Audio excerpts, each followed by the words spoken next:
A leitura, a narração desse livro, é feita exclusivamente para acessibilidade de deficientes visuais. É feita de maneira voluntária e sem nenhum fim lucrativo. Se não for o seu caso, né, o link para a compra do livro está aqui embaixo na descrição. Você pode comprar o PDF, livro físico ou Kindle. Vamos à leitura. As Ruínas de um Sonho, capítulo 13. Em junho de 1992, o Papa João Paulo II, no interior de Angola, fez uma das visitas mais simbólicas e emocionantes de todo o seu longo pontificado. Ele esteve numa igreja abandonada havia séculos que deixara de ser frequentada pelos fiéis católicos. Sobraram apenas as ruínas, hoje tomadas pelas ervas daninhas que crescem à sua volta e sobem pelas paredes de pedra ferruginosa. O teto desabou há muito tempo, deixando à vista somente as paredes externas e um pequeno frontispício, na qual destaca a porta de entrada do templo em forma de semicírculo. Os visitantes são raros e, quando chegam, usam o campo de pouso vizinho, construído pelos portugueses durante a Guerra da Independência de Angola. Apesar da aparente desolação, nesse local estão os vestígios dos capítulos mais dramáticos de toda a história da Igreja e da escravidão africana. As ruínas de Kulumbibi, nome da Catedral de Mombasa, Congo, declaradas Patrimônio Mundial da Humanidade pela Unesco em 2017, estão situadas cerca de 500 quilômetros ao norte de Luanda, capital de Angola, e apenas 20 com a fronteira da República Democrática do Congo, hoje um país assolado por uma interminável guerra civil. Ali, jesuítas ergueram em maio e junho de 1491 a primeira igreja católica de toda a África subsaariana, ou seja, toda a extensão do continente localizada abaixo do deserto do Saara. A catedral foi concluída em 1596 e era parte de um projeto grandioso do rei de Portugal para justificar de vez a grande aventura dos descobrimentos e das conquistas que os lusitanos estavam envolvidos naquela época. Entre os séculos XV e XVI, a coroa portuguesa se empenhou a fundo na concretização de duas tarefas que hoje pareciam inconciliáveis. A primeira seria catequizar, à luz do Evangelho, do perdão e da misericórdia, incorporar ao rebanho da Igreja Católica um grande reino africano até então entregue às práticas do culto que os europeus consideravam pagãs, selvagens, bárbaras e primitivas. Segunda missão. Intimamente associada à primeira, seria extrair o maior número possível de escravos dessa mesma área e transportá-los para o mesmo lado do outro lado do Atlântico, onde seriam mão de obra cativa nas lavouras de cana-de-açúcar e no desempenho de outras atividades. Por algum tempo, pareceu funcionar. O Reino do Congo se converteu e adotou nomes, códigos e rituais e comportamentos tipicamente portugueses, numa velocidade surpreendente. Também se tornou logo uma das principais fontes de cativos do tráfico negreiro. Infelizmente, o sonho desmoronou com a mesma rapidez que havia se erguido.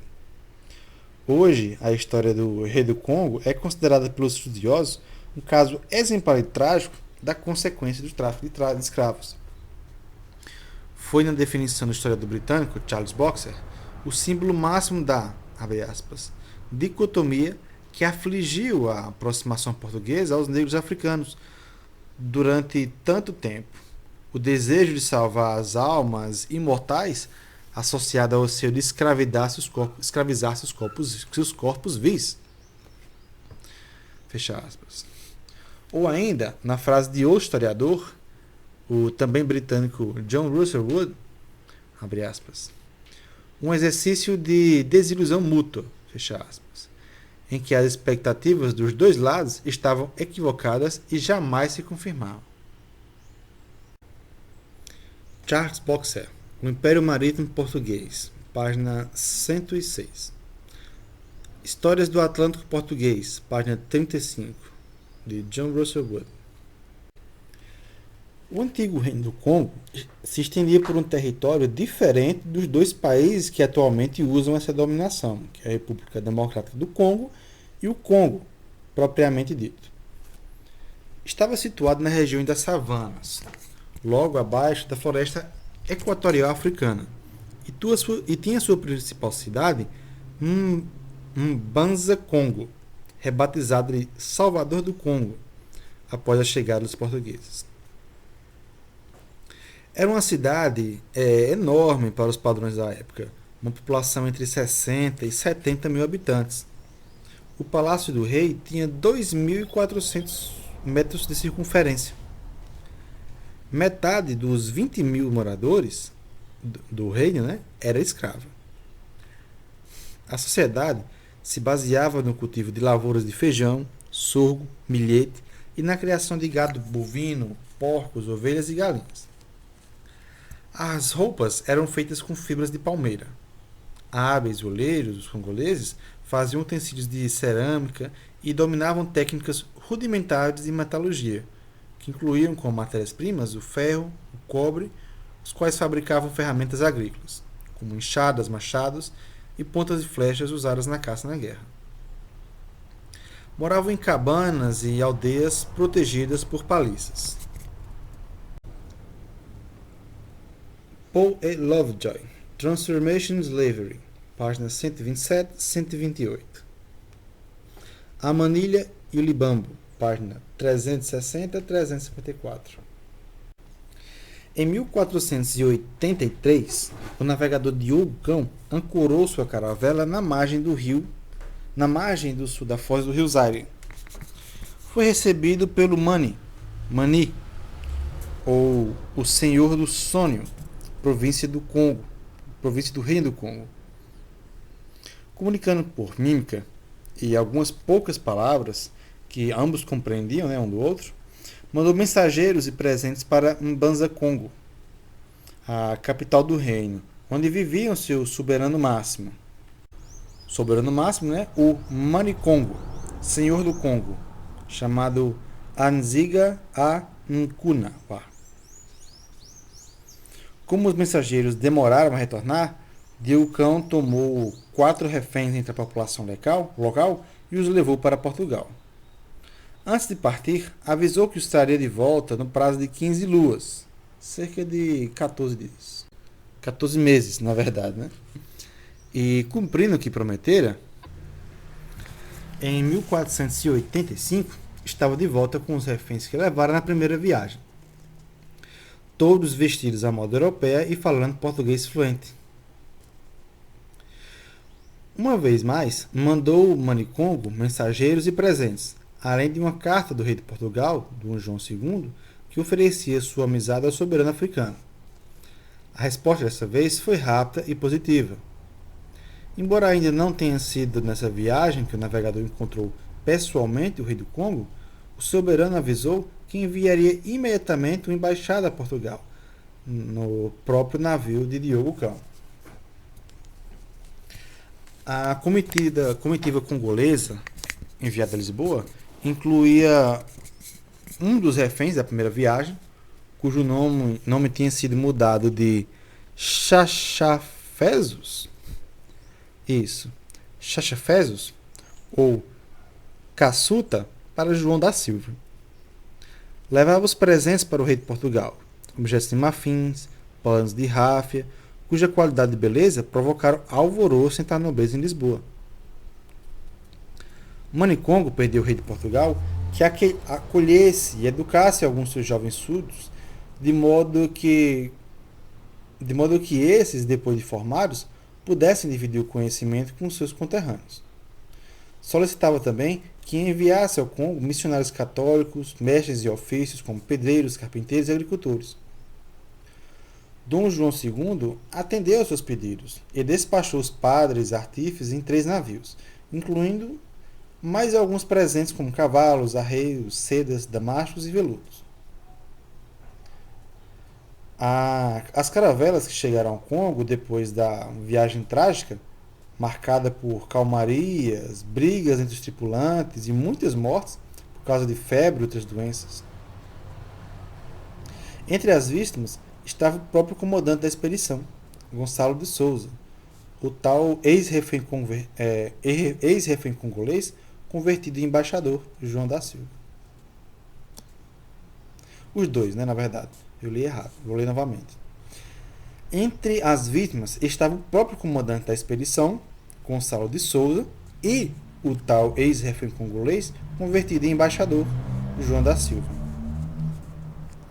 A repetição dessa vez foi apotética e superou as melhores expectativas dos portugueses. Em meio à festa, músicas e danças e homenagens, né? E grandes homenagens, o Manicongo em pessoa foi receber Luiz Rui de Souza, sobrinho do comandante morto na travessia, que agora liderava a expedição. A cena desse encontro inusitado poderia compor um quadro de uma ópera. De um lado, precedidos por uma bandeira e acompanhados pelo rufar de tambores e sopro de trombetas, os lusitanos, se apresentando com vestidos de gala, com suas armas, arcabuzes, bestas, lanças e alabardas. Do outro, os anfitriões africanos, nus da cintura para cima, pintados de branco, com cocares de penas e panos coloridos de ráfia, amarrados à cintura, todos dançando um toque de tambores, chocalhos e trompas de marfim. O Senhor do Sonho trazia à cabeça uma carapuça bordada com uma serpente, e ali mesmo pediu e recebeu o batismo, com o nome de Manuel, durante a missa celebrada na igreja, especialmente construída para a ocasião. Em seguida, determinou que todos os fetiches e imagens ligados aos cultos tradicionais africanos fossem queimados.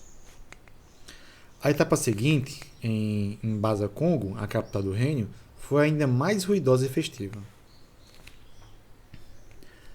O Manicongo recebeu dos portugueses uma cadeira entalhada em madeira e marfim colocada no alto de um estrado. Estava com o peito nu e usava amarra à cintura da peça, a peça de damasco que havia recebido anteriormente de presente do rei de Portugal. Portava seus símbolos de poder: um barrete branco, um espanta-moscas de rabo de zebra ou de cavalo com empunhadura de prata, um bracelete de cobre no braço esquerdo, sobre o ombro um saquinho com relíquias de seus antepassados. Também ele recebeu o batismo cristão com o nome de João I, homônimo, portanto, do soberano português. Em seguida, partiu para a guerra contra um adversário vizinho, da qual saiu vitorioso, levando água benta pelo Papa Inocêncio VIII, uma bandeira de cruzado enviada de Lisboa por Dom João II, além de barcos e soldados portugueses. Nascia ali uma peculiar forma de catolicismo, até hoje vigente nessa região da África, com mistura de crenças e rituais de origem católica com outros de raiz local e ancestral africana. A rápida adoção de uma nova crença pelo rei do Congo e seus súditos seria por convicção ou por conveniência? Essa tem sido uma fonte inesgotável de discussões entre historiadores, antropólogos, sociólogos e outros estudiosos do tema. Mas, aparentemente, como em todas essas histórias, a conversão religiosa, os dois motivos se somam. O Manicongo, como outros soberanos da África da época, obviamente tinha interesse de manter relações amigáveis e fazer negócio com os portugueses. O batismo era o caminho mais curto para isso. Ao mesmo tempo, o sistema de crenças, a chamada cosmologia desses dois mundos, africano e europeu, não era tão diferente como se imagina. Na Europa, os católicos tinham o hábito de mandar benzer a terra semeada, na esperança de uma boa colheita.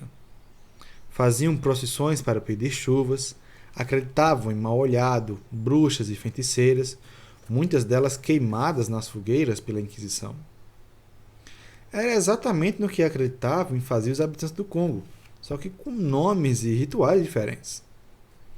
Como no catolicismo europeu, os congoleses tinham fé em um Deus supremo, na imortalidade na alma, na ressurreição dos mortos, na existência de um paraíso de completa felicidade e bem-aventurança. Acreditavam também na existência de espíritos malfazejos e benfazejos, como os santos católicos, e forças espirituais maldosas que poderiam ferir, matar ou prejudicar, como os demônios europeus.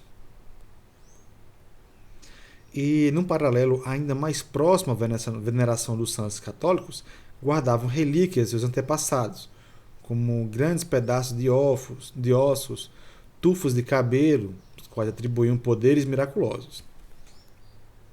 Usavam mandingas e talismãs. Tanto quanto os católicos se valiam de medalhinhas, escapulários, terços e crucifixos. Os paralelos aqui são tomados de Alberto da Costa e Silva, no livro A Manilha e o Liambo, na página 355-356, que por sua vez se valem nos estudos de John Trotton. Ao se ligar todos esses pontos, seria razoável supor que por trás das decisões de Municongo estivessem interesses de natureza prática, mas também uma sincera aceitação do sistema de crença que os portugueses lhe ofereciam. Dom João I, primeiro Municongo cristão, morreu em 1506. Na disputa pelo seu trono, seu filho mais velho, Mbeba Nzinga, batizado com o nome português de Dom Afonso I, enfrentou e matou o irmão, Mpazo Kitima, aliado da nobreza tradicional que se opunha ao processo de europeização do reino. No episódio, mito e realidade começam a se misturar. Propagou-se a lenda de que, durante a batalha decisiva, Dom Afonso teria visto o sinal da cruz estampado no céu e contado com a ajuda do próprio Santiago, reproduzindo assim antigas tradições ibéricas. Durante a batalha decisiva contra os espanhóis no campo de Ourique, o primeiro rei português, Dom Afonso Rodrigues, também teria dito a visão de uma cruz luminosa, no centro do qual estaria Jesus crucificado e rodeado pelos anjos. Na Espanha, em Portugal, Santiago era conhecido como, entre aspas, Matamouros, pelo inestimável auxílio que prestaria aos reis católicos na luta contra os muçulmanos. Dom Afonso do Congo se revelou um católico devoto, que, segundo testemunhas da época, passava as noites lendo a vida dos santos e livros da doutrina cristã. Sua missão era fazer o Congo uma cópia de Portugal. Títulos tradicionais da nobreza europeia, como duque, marquês, conde e barão, além de dom e dona, foram imediatamente adotados pela aristocracia local. Criou-se nessa elite o gosto pelo estilo de vida europeu, que incluía o uso de chapéus e plumas, abas largas, casacas de veludos com golas altas e punhos rendados, sapatos de fivela, correntes de ouro. Imitando o comportamento do pai, o rei também mandou para Lisboa jovens congoleses para serem batizados e instruídos na língua e na cultura portuguesas. Um deles, seu próprio filho, Henrique, acabaria se tornando o primeiro bispo africano, responsável pela diocese de Utica, situada próxima à cidade de Cartago, atual Tunísia. Coube também a Dom Afonso nomear os primeiros embaixadores do Congo junto à Santa Sé. A correspondência entre os reis de Portugal e do Congo é uma das documentações mais pitorescas e surpreendentes da história da escravidão africana. Eram dois soberanos de mundos e culturas distantes, com raízes históricas, hábitos, costumes, crenças totalmente diversos. Um deles, o rei de Portugal, dominava o império, que se espraiava por metade do planeta, com territórios, colônias, entrepostos de comércio e fortificações em 4 continentes: Europa, América, África e Ásia.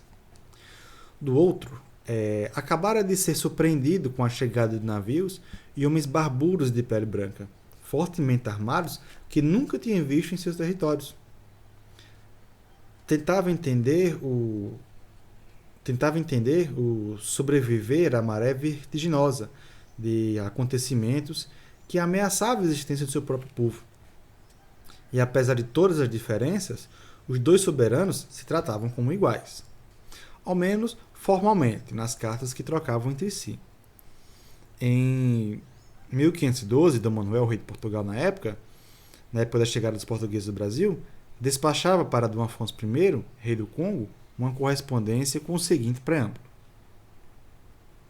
Abre aspas.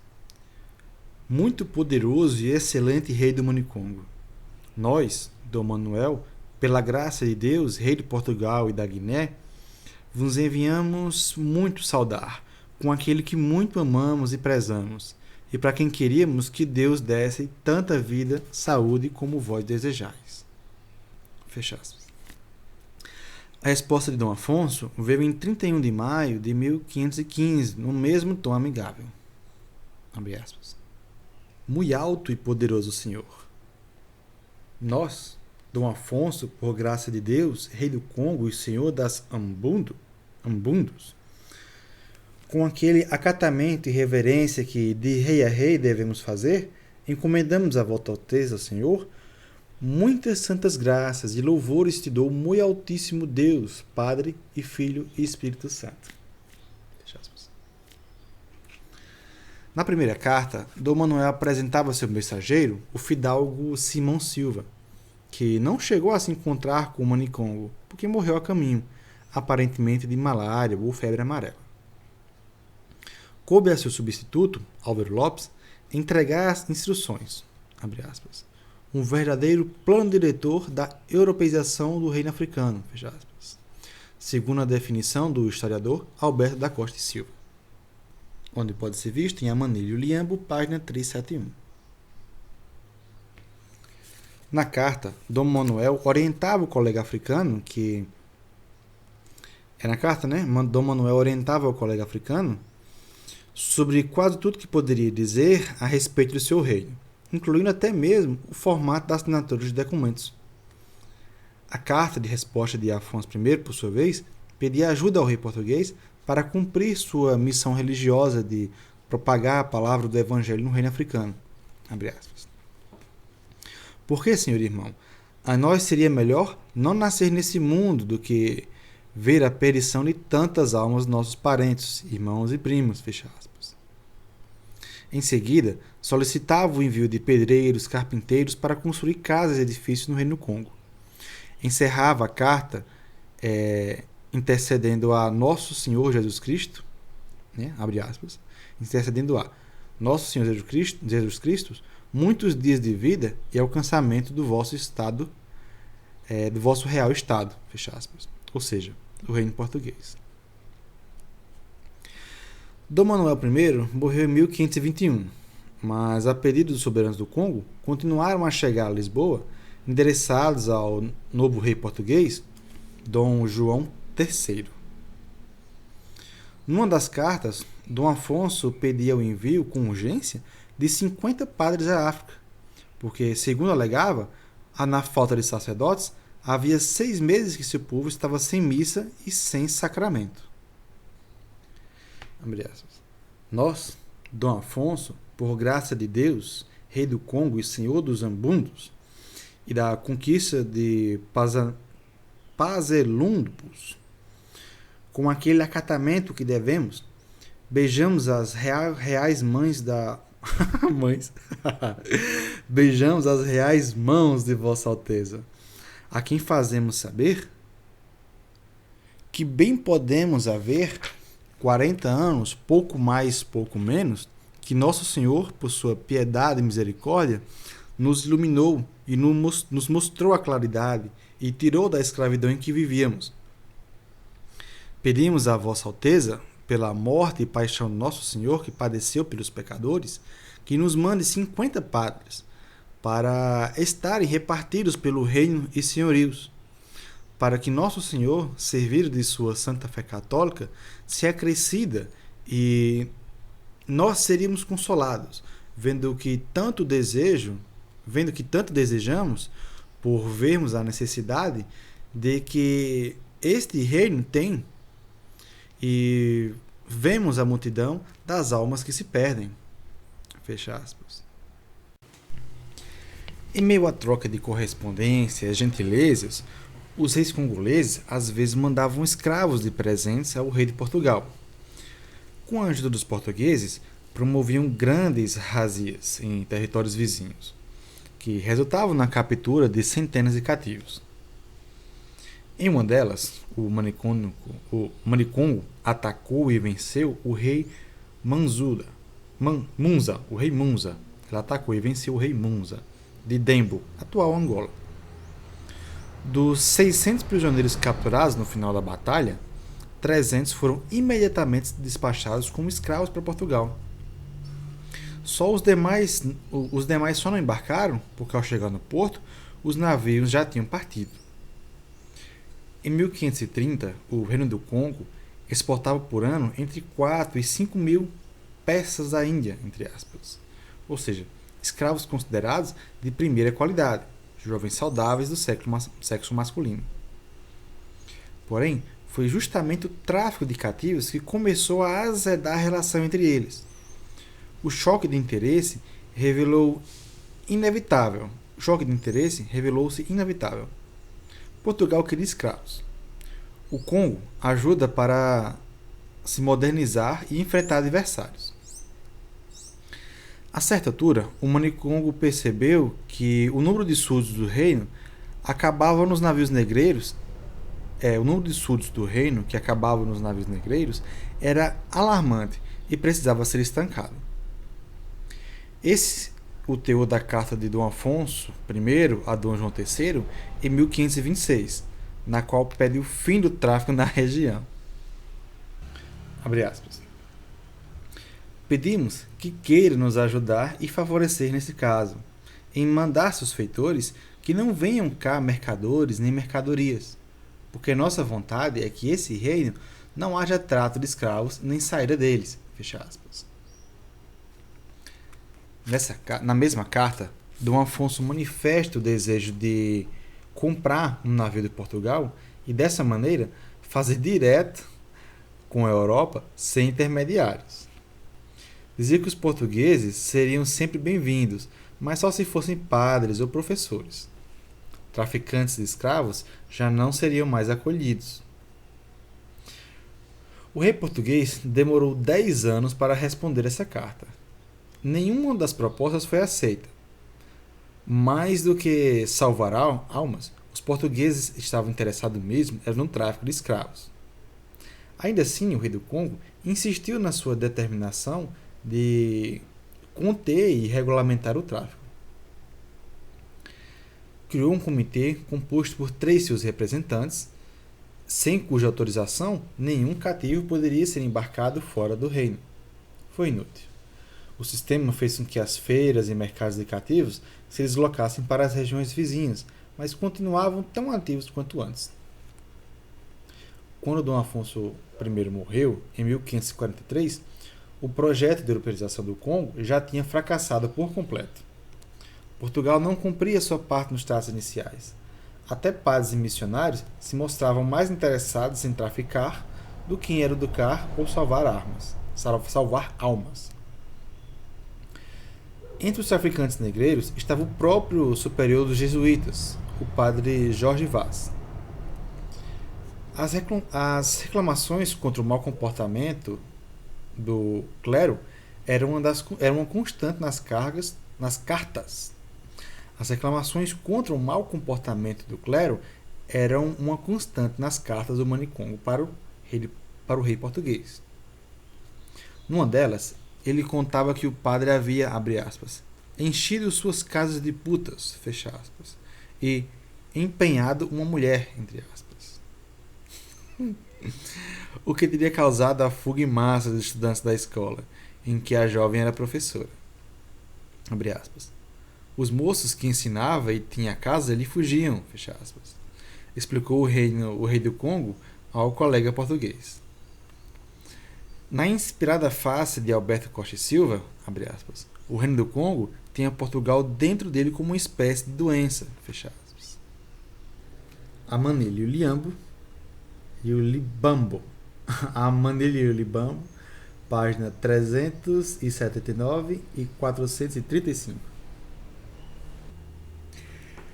Os herdeiros de Dom Afonso engafinharam-se numa luta sucessória que dilacerou o trono. Ao mesmo tempo, se fortalecia ao sul, com apoio português, o processo de separação do reino do Dongo, até então vassalo dos congoleses. A ruptura ocorreu em 1554, quando tropas de Angola, como era chamado o soberano desse reino, derrotaram os exércitos do Manicongo, com Diogo I, o rei descrito como Janota, que nunca repetia a mesma roupa e vestia-se à moda portuguesa. Em 1568, o Congo foi invadido pelos Jagas, uma temida dinastia de guerreiros vindo do atual interior de Angola, e descritos pelo viajante Felipe Pigafetta como, abre aspas, uma horda feroz, nômade e antropófaga, ou seja, come gente, que vivia dentro da guerra e do saque. Os Jagas atacavam armados de azagaigas, punhais e escudos, e se deslocavam com grande rapidez. Num período de apenas 25 anos, a partir de 1614, 8 soberanos se revezaram no trono, todos com nomes aportuguesados. Nota: o reinado mais estável, o de Dom Álvaro III, durou 7 anos. Ambrósio I, Álvaro IV, Álvaro VI permaneceram no trono 5 anos cada um. Os demais reinariam apenas 1 ou 2 anos. 3 foram depostos e 1 envenenado. Como pode ser visto na página 434 do livro A Manilha e o Libambo. A identidade dos Jagas, frequentemente confundidas com os Ingambalas. A identidade dos Jagas, frequentemente confundidos com os Ingambalas angolanos, tem sido alvo de infindáveis discussões entre os historiadores. Segundo a professora Maria Cândido, não representava uma etnia ou um povo específico. Em vez disso, a denominação teria sido criada pelos próprios portugueses para designar diferentes inimigos, ou seja, aqueles que resistiam à conquista, às propostas de aliança comercial e à conversão ao cristianismo. O soberano de Kisama, por exemplo, era frequentemente chamado de Jaga, dentro dos documentos portugueses, até o momento que, por volta de 1694, anunciou sua posição de aceitar, abre aspas, a luz da igreja e o sagrado batismo, fecha aspas. A partir daí, passou a ser chamado de Soba, entre aspas, a denominações dos chefes regionais aliados à coroa portuguesa. Mariana Cândido, An African Slave Import and Atlantic Road, Benguela and Hinterland, Kindle e-book, posições 1326 a 1332. O martírio final do Congo foi protagonizado por 3 brasileiros: Salvador de Sá, João Fernandes Vieira e André Vidal. André Vidal de Negreiros, todos heróis de guerra contra os holandeses no Brasil e na costa da África, na primeira metade do século XVII. Como recompensa, tinha recebido da coroa portuguesa inúmeras honrarias, entre elas o posto de governador de Angola, que ocuparam sucessivamente entre 1648 e 1661. Os 3 viviam no Congo com olhos de traficantes de escravos. Era o último grande bolsão de mão de obra cativa, cobiçado por negreiros e nunca devidamente pilhado em razão das relações privilegiadas com os congoleses, que haviam estabelecido com o rei português e com o Papa um século e meio antes. Achavam que cabia a eles consumar essa tarefa. A essa altura, porém, o Congo já era um reino cristão independente, reconhecido tal por Roma, Lisboa e outras capitais europeias. Em 1651, um estatuto do Conselheiro Ultramarino afirmou, abre aspas, o rei de Congo não é um vassalo dessa coroa, senão um irmão de armas dos reis dela, fecha aspas. O Trato dos Viventes, página 290. Apesar disso e das resistências da coroa portuguesa, os governadores brasileiros se empenhavam em inventar pretextos para atacar e destruir, de uma vez por todas, o reino africano. João Fernandes Vieira acusava o Manicongo, Afonso I, Afonso de traição e de acolher escravos fugidos de Angola. Segundo ele, abre aspas, a maior ruína, fecha aspas, que todos os moradores de Angola estavam sofrendo. Abre aspas. Era o desaforo com o rei de Congo tinha em suas terras com a maior parte dos escravos, fecha aspas, angolanos. Escravos angolanos. André Vidal de Negreiros, paraibano e dono de engenhos, dizia que o rei do Congo roubava minas e desviava metais preciosos que, por direito, pertenciam à coroa portuguesa.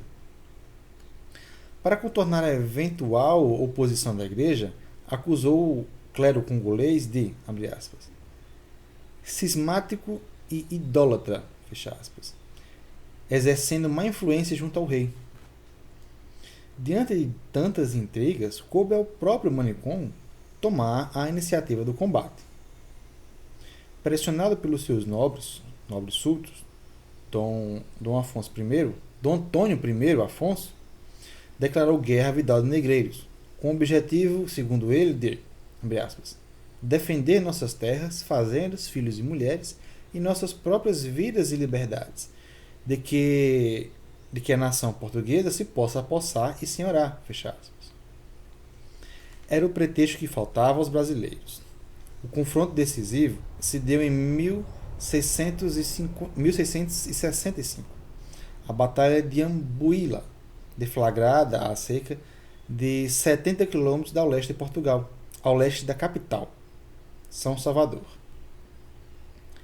As tropas do Congo empunhavam-se de 190 mosqueteiros, dezenas de milhares de arqueiros e zangaeiros.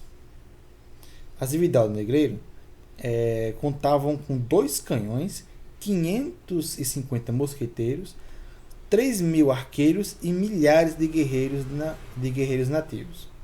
Entre eles, célebres Jagas. Foi um massacre no qual o próprio rei congolês acabou morto e degolado. Segundo o relato enviado por Vidal de Negreiros a Lisboa, mais de 5.000 guerreiros foram mortos, incluindo 400 fidalgos titulares do rei. Trato dos Viventes, página 285 a 298. Derrotado e morto, Dom Antônio I Afonso recebeu dos portugueses todas as homenagens que cabiam ao rei cristão. Sua cabeça decepada foi levada em procissão pelas ruas de Luanda, capital de Angola, e sepultada na igreja Nossa Senhora de Nazaré, que Vidal de Negreiros mandara construir um ano anterior. A coroa dos reis do Congo, que Dom Garcia,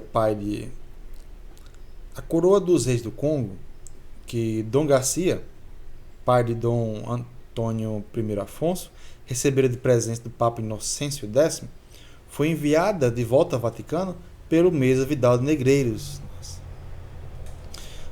Numa escala em Pernambuco, no entanto, foi roubada por alguém que julgou estar se apossando de uma grande quantidade de ouro. Na verdade, a coroa era feita de latão. Nunca mais se teve notícia dela e nem do gatuno que a surrupiou. Vidal de Negreiros retornou ao Brasil sem pagar o soldo das tropas que haviam acompanhado na Batalha de Ambuila. Com o extermínio do rei do Congo, terminava também uma fascinante história de um século e meio, em que o reino africano, capturado pela vertiginosa engrenagem do tráfico de escravos, tentou inutilmente se adaptar às circunstâncias ao ponto de adotar religião, hábitos, costumes, nomes, rituais europeus. Buscou sem sucesso sobreviver ao massacre, que inevitavelmente deixaria em ruínas o continente inteiro. A partir daquele momento, Angola e o território vizinho, o antigo Congo, se consolidariam como os maiores fornecedores de cativos nos 350 anos da história da escravidão do Brasil. Fim do capítulo.